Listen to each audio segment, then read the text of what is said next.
अस्सलाम वालेकुम स्टूडेंट्स। ये जो वीडियो मीटिंग मैं रिकॉर्ड कर रही हूँ ये basically is about the vertical analysis है। कॉमन साइज एनालिसिस एक ब्रॉड टर्म है जिसे परसेंटेज एनालिसिस भी कहते हैं। इसमें दो कैटेगरीज हैं, वर्टिकल एनालिसिस और हॉरिजॉन्टल एनालिसिस।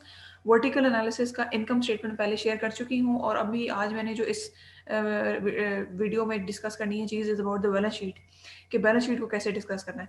ये एक हाइपोथेटिकल बैलेंस शीट मैंने ली है और उसको मैंने एनालाइज किया आपके लिए, ताकि आपको एटलीस्ट आइडिया हो कि इसकी क्या टेक्निक है। अगर आपको बैलेंस शीट दे दी जाए और आपसे कहा जाए कि आपने इसका वर्टिकल एनालिसिस करना है तो आप कैसे करेंगे, just to let you know कि आपने उसको उसमें से आपको क्या रिक्वायर्ड है, किस तरह से आपने उसको लेके चलना है। इसके लिए ये एक सवाल मैंने यहाँ पर लिया है, छोटा सा सवाल है just to let you know कि किस तरह से आपने इसको लेके चलना है, हैंडल करना है एक सवाल को। इसी तरह जब आप रियल टाइम बैलेंस शीट या रियल टाइम इनकम स्टेटमेंट्स देखेंगे और उनका एनालिसिस करेंगे तो उसका भी पर्पज़ ये होगा कि अल्टीमेटली आपने इन्वेस्टमेंट करनी है उस कंपनी में, उस कंपनी के शेयर्स परचेज करने हैं या इन्वेस्टमेंट वहाँ पर करनी है स्टॉक मार्केट में। तो ये बेसिक पर्पज़ है इसका। तो अब यहाँ पे देखें, अब ये बैलेंस शीट है, इससे पहले हमने इनकम स्टेटमेंट का किया था जिसमें हमने सेल्स को एज 100% कंसिडर किया था, हर वैल्यू को हमने सेल्स में डिवाइड कर दिया था। लेकिन जो एसेट्स एंड लाइबिलिटीज़ हैं, इसका जब आप परसेंटेज एनालिसिस वर्टिकल एनालिसिस करते हैं तो आप वर्टिकली देखते हैं चीज़ों को। वर्टिकली आप फॉर एग्जांपल एसेट्स हैं तो आपने इसके टोटल एसेट्स को 100% कंसिडर किया, और लाइबिलिटीज़ हैं तो टोटल लाइबिलिटीज़ को आपने 100% कंसिडर किया। फिर हर वैल्यू को, जैसे 50,000 divide by 64,000 multiply by 100, 9,000 divide by 64,000 multiply by 100, इसी तरह आपने हर एक वैल्यू को, हर एक आइटम को, उसको आपने डिवाइड किया इसके टोटल पे, और ये आपने परसेंटेज कैलकुलेट कर ली। Same is the case with 2018, उसमें भी यही काम करना है। अच्छा, उसके बाद लाइबिलिटीज़ हैं, लाइबिलिटीज़ में जो टोटल लाइबिलिटीज़ हैं उसको आपने 100% कंसीडर करना है। उसमें 21,000 है, उसको डिवाइड बाय 31,000 है, देन 10,000 डिवाइड बाय 31,000, तो ये आपकी परसेंटेज वैल्यूज आ जाएंगी। अब ये तो 25% ऑफ द केस है कि आपने जो काम आप करेंगे, ये कैलकुलेशन, ये 25% आपको सपोर्ट करेंगी इन योर होल क्वेश्चन। 25% जो इंपॉर्टेंस है वो इंटरप्रिटेशन की है, मार्किंग किस बेसिस पे होगी, और 50% जो है वो डिपेंड करता है आपकी मीनिंगफुल इंसाइट पे, कि आप कैसे जजमेंट अपनी फॉर्म करते हैं इस एनालिसिस की बेसिस पे। अच्छा, अब आ जाते हैं इंटरप्रिटेशन की साइड पे। तो इसमें अब आप लाइबिलिटी साइड और एसेट साइड को अलग अलग इंटरप्रेट करेंगे। जैसे देखें, with respect to the previous year, normally अगर आपको एक साल की स्टेटमेंट दी गई है तो आप एक साल को ही एनालाइज करेंगे। उसमें आप देख लेंगे कि कौन सी चीज़ में की वजह से किस चीज़ में परसेंटेज ज़्यादा है। इसका मतलब ये है कि लेट्स सपोज अगर प्रॉपर्टी एंड प्लांट इक्विपमेंट में अगर मिसाल के तौर पर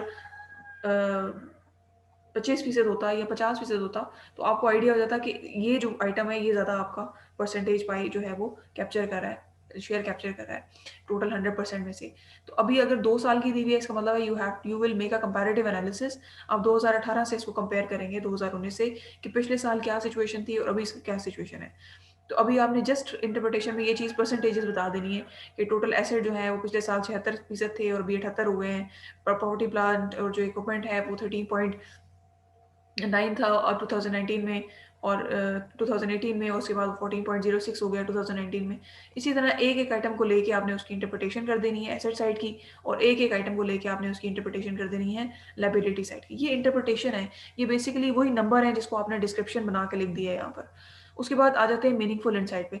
this is the key area जहाँ पे आपकी इनसाइट रिक्वायर्ड है, और जहाँ पे आपकी जो इंटेलेक्ट है उसको देखा जाएगा कि आपकी जो आपकी अप्रोच कैसी है, आप एज एन एनालिस्ट, और आपकी स्किल कितनी डेवलप्ड हुई है वो इस पार्ट से पता चलेगा। अब देखें, इसमें आपने क्या करना है, आपने की एरियाज को हाईलाइट कर लेना है। फॉर एग्जांपल जैसे देखें, करंट एसेट्स है उसमें चेंज आया है, प्रॉपर्टी प्लांट एंड इक्विपमेंट है उसमें चेंज है।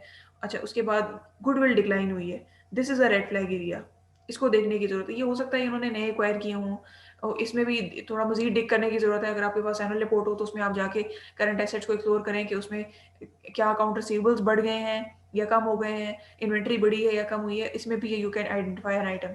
लेकिन जो गुडविल है that is a critical red flag area, कि ये कैसे कम हो गई, इसको भी बढ़ना चाहिए था अगर बाकी चीज़ें बढ़ी हैं। तो ये this is the red flag area, इसको आइडेंटिफाई करने की और मजीद एक्सप्लोर करने की जरूरत है।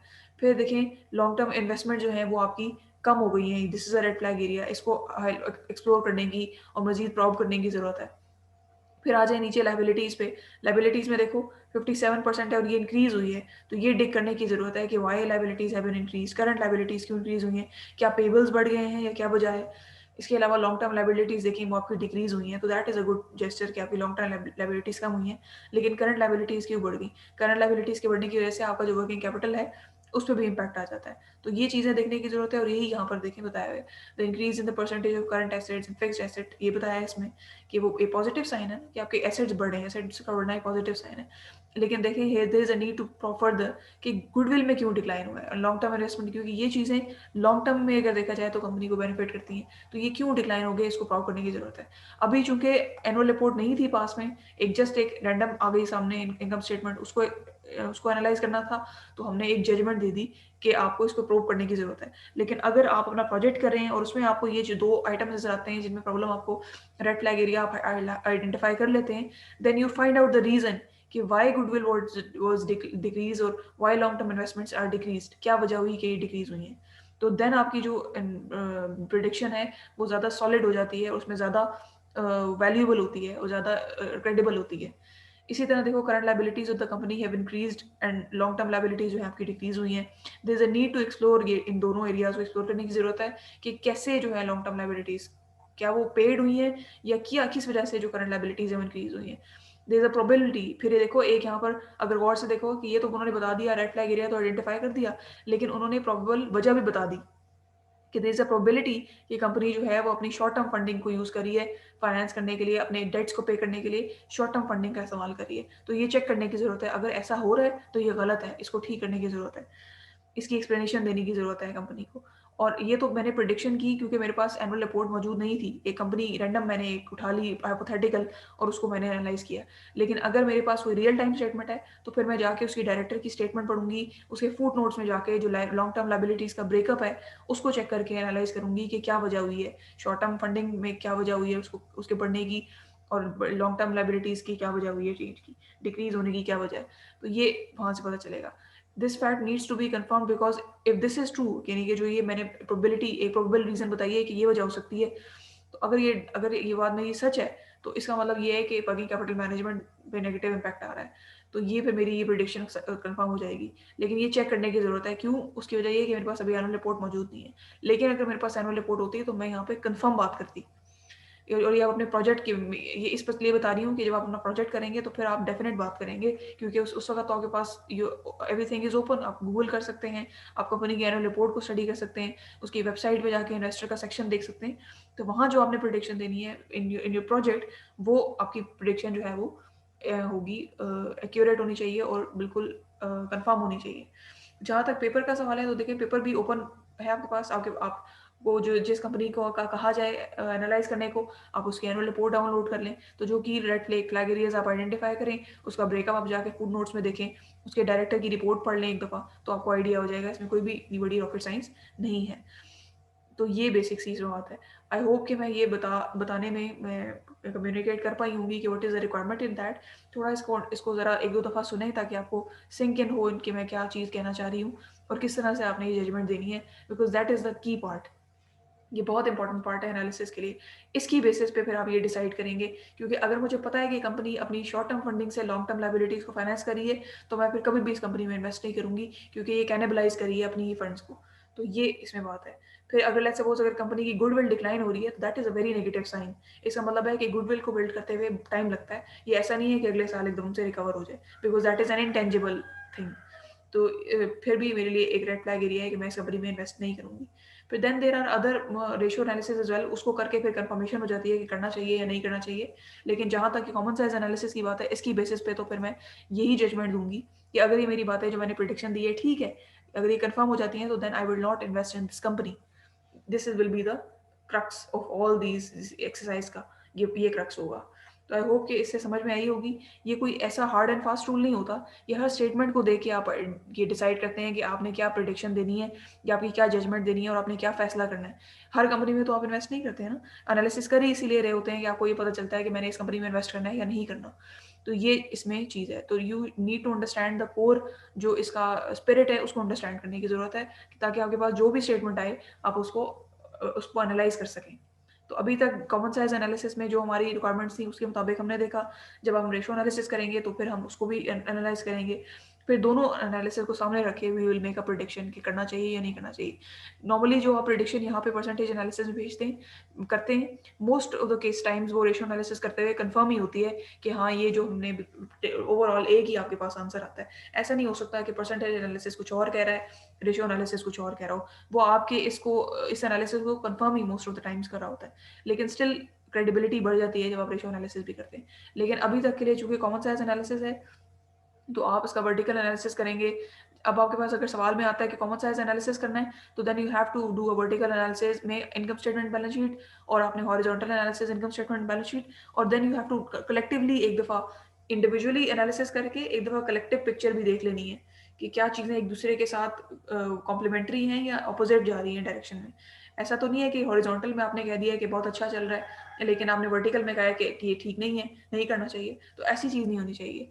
होलिस्टिक एक जो एनालिसिस है, आखिर में वन लाइनर ये ज़रूर होना चाहिए कि इन सारी कंडीशंस की बेसिस पे you should go for the investment in the company, या नहीं इन्वेस्ट करना चाहिए, इसमें प्रिकॉशनरी मेजर्स लेनी चाहिए, और जो है वो ध्यान ध्यान से केयरफुल होके इन्वेस्टर को सोचना चाहिए। तो ये इसमें सारी सारी की सारी बेसिक सी बातें।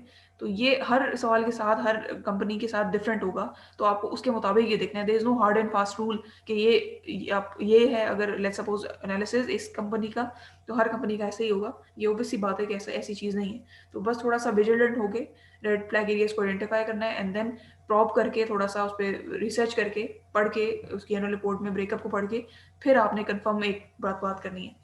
क्योंकि हमेशा आप रियल टाइम में जब आप एज एन इन्वेस्टर इन्वेस्ट करने जाएंगे और एनालिसिस करेंगे, तो आप कंफर्म बात करेंगे ना, या तो करना है इन्वेस्ट या नहीं करना, और इस एनालिसिस की बेसिस पे तो आपको फॉरेन डिसीजन लेना होगा।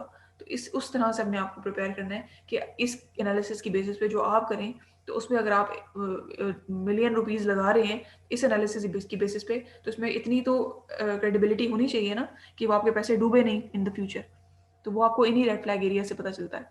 तो ये इसको ध्यान से करना है, एनालिसिस पार्ट पे बहुत ज़्यादा ध्यान देना है। इसको अगर जिसका जितनी जो रीजनिंग है वो स्ट्रांग होगी, उतने ही आपके चांसेस ऑफ जो getting the marks and good grades वो ज़्यादा होंगे। तो मैंने इसी चीज़ को देखना है, क्योंकि ऑब्वियस सी बात है, कैलकुलेशन इज़ वेरी ईजी, इसको तो कोई भी कर सकता है।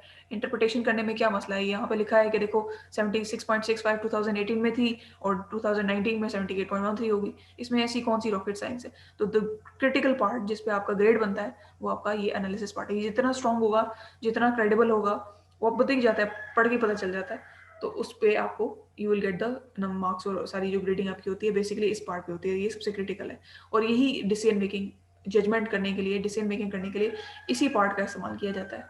ठीक है, लेकिन ऑब्वियसली उसके बगैर, ये इस कैलकुलेशन के बगैर तो नहीं कर सकते, वो तो करनी ही है, लेकिन इंपॉर्टेंट चीज़ ये है। तो इसलिए ध्यान से इसको समझना है, और ध्यान से हर आइटम को केयरफुली अंडरस्टैंड करना है, उसकी रीजनिंग देखनी है, एनुअल रिपोर्ट को जाके देखना है, उसके फुट नोट्स में जाके स्टडी करना है उस आइटम को जो आपने आइडेंटिफाई किया है, और रीज़न देखनी है कि क्या थी। या इंपॉर्टेंट जो रिपोर्ट होती है वो शुरू में डायरेक्टर का की मैसेज दिया हुआ होता है, एक पेज का होता है वो, उसको आप देख लें कि उसमें क्या उसने बात की है। शेयर होल्डर्स में उसको बता रहा होता है कि शेयर होल्डर्स को कि क्या इस कंपनी के इशूज़ रहे। तो ये बात है बेसिकली। तो होपफुली ये समझ में आई होगी। तो इसको देखिएगा, और अगर कोई मुश्किल हुई तो फिर मुझे बताइएगा।